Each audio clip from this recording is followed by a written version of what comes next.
Assalamualaikum dan salam sejahtera. Bersama kami Berita di TV. Jangan lupa untuk follow Facebook Malaysia Deadline dan YouTube Deadline TV. Antara menarik hari ini,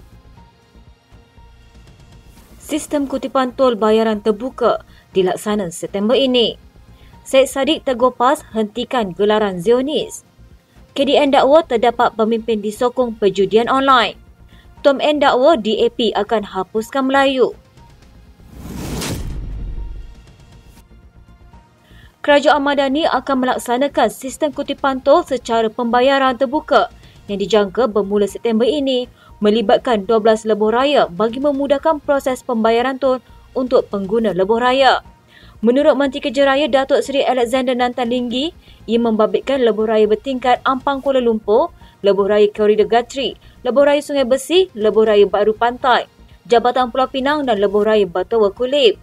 Selain itu, ia termasuk lebuh raya Damansara Puchong, lebuh raya Skim Penyuraian Trafik Kuala Lumpur Barat, lebuh raya Shah Alam, Terowong Smart, lebuh raya Kuala Lumpur Putrajaya dan lebuh raya Bluta Ulu Kelang.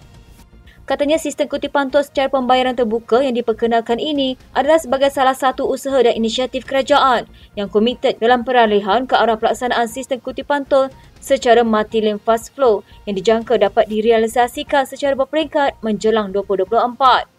Menurutnya, sistem pembayaran terbuka itu bagi membolehkan pengguna membayar tol menggunakan kad debit dan kredit untuk memudahkan dan melancarkan laluan di plaza tol.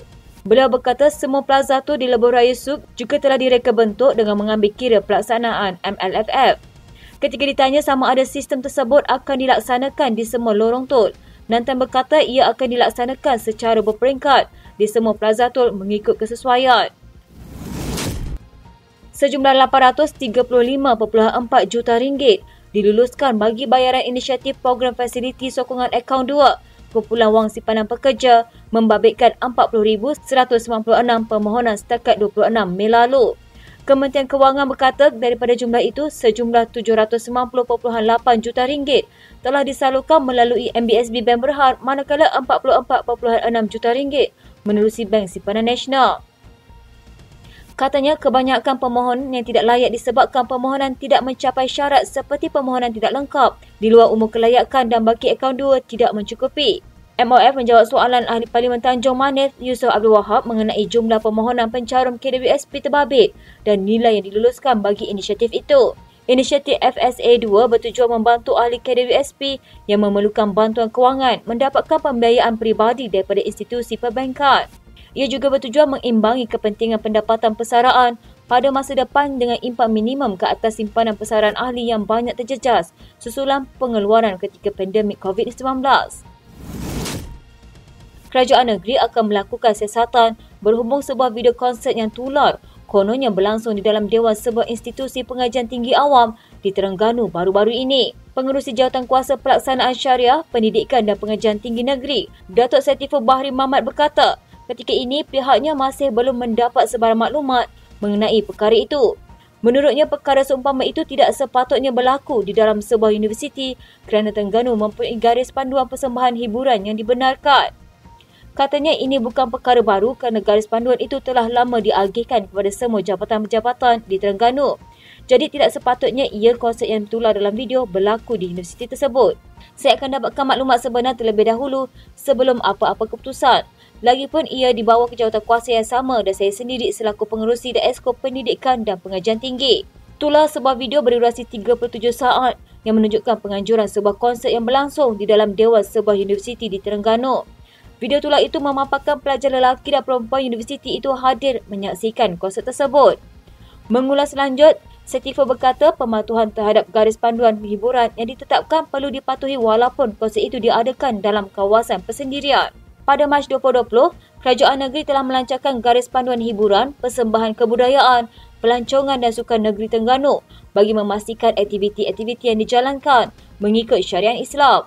Garis panduan tersebut diwujudkan hasil perbincangan dengan pelbagai pihak berkepentingan termasuk mufti dan ia akan diedarkan kepada semua jabatan serta agensi kerajaan sebagai rujukan.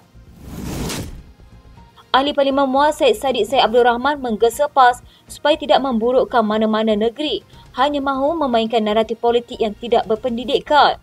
Presiden Parti Ikatan Demokratik Malaysia itu berkata, teguran PAS bahawa Pulau Pinang perlu belajar daripada sejarah Palestin kerana mendakwa sedikit demi sedikit kawasan majoriti Islam di negeri itu lenyap di telan pembangunan adalah jauh menyimpang daripada situasi sebenar. Katanya, Pulau Pinanglah sebenarnya negeri yang kita patut contohi. Kenapa? Keluaran dalam negara kasarnya adalah 6.8% yang menjadi antara 5 negeri tertinggi kadar pertumbuhannya dengan purata gaji pula RM3,080. Malah Syed Saddiq menegaskan rakyat Kedah, Kelantan dan Terengganu pun menikmati peluang pekerjaan tersebut. Katanya Pulau Pinang juga negeri yang pentingkan kelestarian. Georgetown dapat anugerah bandar pelancongan bersih peringkat Asia. Kadar kita semua tertinggi sampai 51% dan mencatat rekod air paling bersih dan selamat di Malaysia. Katanya Pulau Pinang juga menjadi antara negeri yang paling berjaya dari segi ekonomi di negara ini.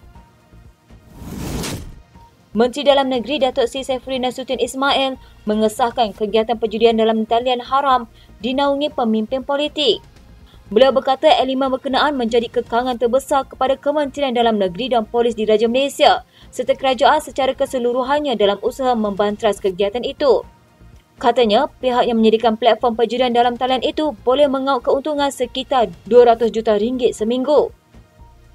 Katanya, ia memang wujud elemen naungan politik ke atas pengendali judi dalam talian dan saya sahkan. Dari situ wujudnya pengaruh dan perlindungan. Dari situ juga datangnya rasuah dan sogokan. Tipis kehendak politik untuk mengadakan dan memperbaharui tekad untuk memerangi perkara ini habis-habisan. Jadi, pusingnya adalah pemain dinaungi dan dia membalas tuan politik yang melindunginya agar tindakan tidak diambil. Polis faham sungguh-sungguh dengan pola ini. Sebab itu saya imbas sewaktu Datuk Seri Anwar Ibrahim awal dahulu ada menyebut elemen ini, kemudian Suruhanjaya Pencegahan Rasuah melakukan siasatan tetapi tiada maklumat yang boleh menyokong. Beliau menjawab soalan Ahli Parlimen Sungai Buloh, Dato' R. Ramanan, yang ingin mengetahui jika benar wujud naungan politik dalam kegiatan perjudian dalam talian haram. Saifuddin menegaskan KDN bersama polis kini sedang menyemak jika wujud kelulusan baharu lesen perjudian yang membabitkan orang politik tertentu. Beliau turut mengakui kekangan terbesar dihadapi kerajaan, KDN dan polis dalam memerangi perjudian haram dalam talian adalah isu naungan politik. Sementara itu menjawab soalan tambahan, Ahli Parlimen Kota Baru Datuk Seri Taqiyuddin Hassan mengenai langkah memerangi kejadian judi haram dalam talian. Saifuddin berkata kerajaan akan segera meminda 2 akta berkaitan iaitu Akta Rumah Judi Terbuka 1953 dan Akta Pertaruhan 1953. Terdahulu menjawab soalan Ahsan Ramanan, beliau berkata terdapat usaha meminda Akta Rumah Judi Terbuka 1953 dan Akta Pertaruhan 1953 pada 2019 namun prosesnya agak perlahan. Justru katanya KDN akan berbincang dengan Perdana Menteri agar pindaan dapat dibuat segera. Beliau menjelaskan antara usaha lain membantras kegiatan itu termasuk menyekat laman sesawang judi yang menyaksikan sebanyak 2,119 laman sesawang judi disekat bagi tempoh 2021 hingga Mei lalu. Tuan Dr. Mahathir Mohamad berterusan menjadikan DAP sebagai bahan momokkan bagi menyamai ketakutan di kalangan pengundi Melayu menjelang pilihan raya bagi 6 negeri. Ini bukan kali pertama pemimpin berusia 98 tahun itu berbuat demikian. DAP sejak sekian lama menjadi sasaran Mahathir dengan dilemparkan dengan pelbagai tuduhan berbau perkauman. Namun ini terhenti seketika apabila dia membentuk pakatan dengan Pakatan Harapan selepas pilihan raya umum 2018. Ketika itu bekas Perdana Menteri tersebut ketika bercakap mengenai tuduhannya terhadap DAP pada masa lalu berkata bahawa ia adalah amalan lazim dalam politik. Sejak berpatah arang dengan Pakatan Harapan dan kini menyokong Perikatan Nasional yang pengerusinya Muhyiddin Yassin pernah dilabelkannya sebagai pengkhianat, bekas Perdana Menteri kembali kepada cara permainannya lama. Dalam hantaran terbarunya di media sosial, Mahathir mendakwa DAP mempunyai pengaruh amat kuat dalam kerajaan Perdana Menteri Datuk Seri Anwar Ibrahim.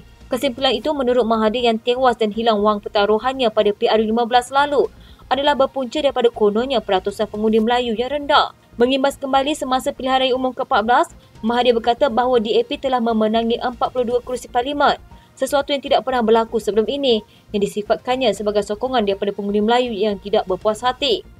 Pada masa yang sama, Mahathir berkata DAP masih berjaya memenangi 40 kerusi pada pilihan raya umum lalu, walaupun bersatu tidak lagi menjadi sebahagian daripada gabungan PH. Mahathir yang mengetahui bahawa kira-kiranya itu akan diteliti juga menambah caveat atau pengecualian yang menyatakan bahawa angka itu tidak termasuk Melayu PKR, Amanah dan DAP. Sekian berita pagi di TV pada hari ini. Jangan lupa untuk follow Facebook Malaysia Deadline dan YouTube Deadline TV.